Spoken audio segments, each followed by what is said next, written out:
I absolutely love this feature in zombie games. What is that feature, you ask?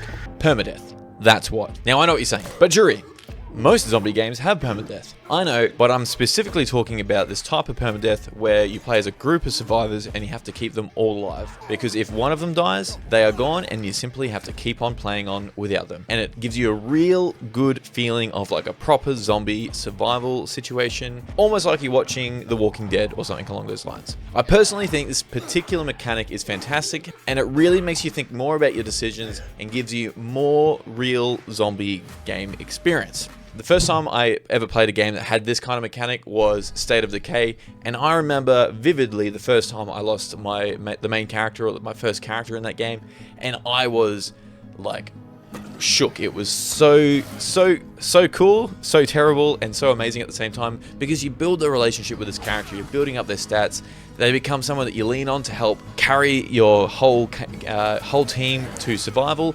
And I lost them, or you lose them, doing some stupid mistake. So absolutely love that mechanic. So this game has that mechanic, and it's called Into the Dead, Our Darkest Days. Now you probably guessed, it's a zombie survival game, and it's set in the 80s. Now it's due to come out in 2025, and there is an hour-long demo which is available on Steam, which I have just finished playing, and I absolutely loved it. So let's get into it. So the main thing you'll notice about Into the Dead, Our Darkest Days is that it's a completely side-scrolling game, but it's got a unique twist on the side-scrolling with some pretty cool 3D aspects to it, where you can like walk upstairs and stuff like that, and everything kind of is still in a 3D environment. So as the name suggests, it's a survival game. Now it's actually played in two phases, a day phase and a night phase, and basically what you got to do is set up your base to survive as long as you can and make your way through the game by discovering new locations and searching them and setting up new bases.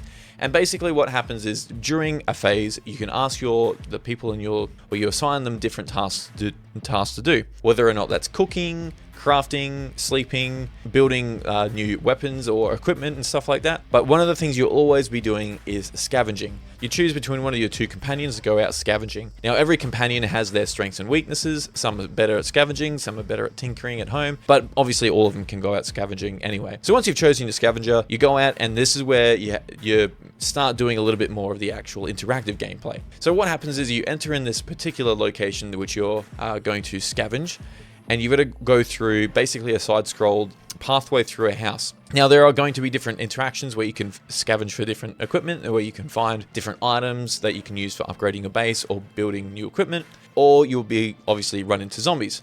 Now there are a lot of zombies who just don't interact with you. They're kind of like sleeping or like just passive, and you can sneak past them without much of a problem. But where you run into issues is where there will be a zombie that's like patrolling, or it's just standing. And so you can sneak up to them and sneak attack to them, and so you've got to time your stealth right so you can get behind them and sneak attack them. However, if you make too much noise, or if you're too close to other zombies who are sleeping, you wake them up and you'll have all hell to pay.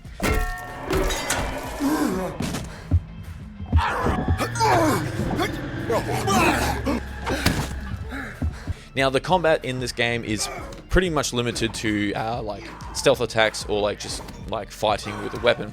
If it's just one zombie, you generally will be fine, but if it's any more than one, you're kind of screwed and you have to run away. And usually, and especially after a couple of more introductory locations, there's a lot of zombies in the location, so there's a lot of emphasis on sneaking through, and it's quite easy to lose a character if you're not careful. That being said though, it is somewhat easy. I mean, I only made it through to a certain point of the game, and it was quite easy to get through, but there were a few times where I'd go into a location, get caught, and have to run out because I didn't want to lose the character. So you can simply just go back and try again, obviously knowing the pathway to get through to make it through without getting hurt or without alerting the zombie guards, I guess, is that what you can call them? Did notice that may have similar items on every single playthrough. I don't know if it's going to be different or randomized in the future, if it's going to be set out like that. However, the items that you did find while you're scavenging were quite limited, so you had to be really selective with how you use them. I did find I used way too much food early on without cooking or setting up a cooking spot, and my survivors were starving towards the end of my demo run. So something to keep in mind if you do pick up this game in the future. as you're scavenging through and finding new weapons and finding everything, you can also come across new survivors and you can recruit them into your base. They obviously come with their own skill sets, but they also come with the disadvantage of having more mouths to feed. One thing I did find is that there was only one location where you can set up a scavenge, which can be quite limiting, especially if you're not finding that much food. So if you've got 4 survivors and you're only finding enough food to barely feed one, yeah, it was getting a little bit tough, and that was the experience that I was running into. So fighting, like I said, is very, very risky. You don't want to fight if you can avoid it. You want to be sneaking past the zombies as much as you can. For the most part, it's pretty straightforward. However, there are certain spots where it's almost impossible to get away without a fight, so you have to be quite sneaky.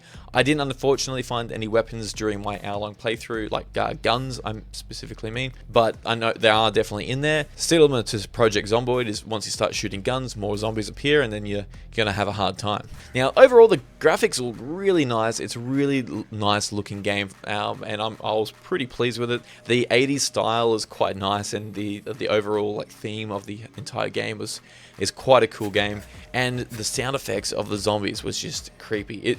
It kind of brought me back to like the zombies from The Last of Us, like the crackling and the gurgling. It was quite dramatic and quite good, so I'm very happy with how this game looks. As I said, the demo is available on Steam, so go ahead and wishlist it if you haven't already, or if you're into zombie survival games or not. I mean, you don't have to listen to some random guy on the internet, but if you do like zombie survival games, probably one you want to check out because it's pretty cool and quite easy to play, so go ahead and check it out. It has been developed by an indie developer named Pickpox, coming out in 2025. I'm keen to get my hands on it and actually give it a good playthrough. If you want to see me do content on this game specifically, let me know what you'd like to see in the comment section below. Oh, by the way, if you have enjoyed this video so far, I would appreciate it if you did give it a thumbs up. And if you want to see more content like this one by me, subscribe to the channel. So if you do like killing zombies and you like VR, then check this video out. I play Space Marine and kill zombies in VR at 0 latency. So check out this video if you want to see some pretty cool stuff about VR and Space Marine and zombie killing.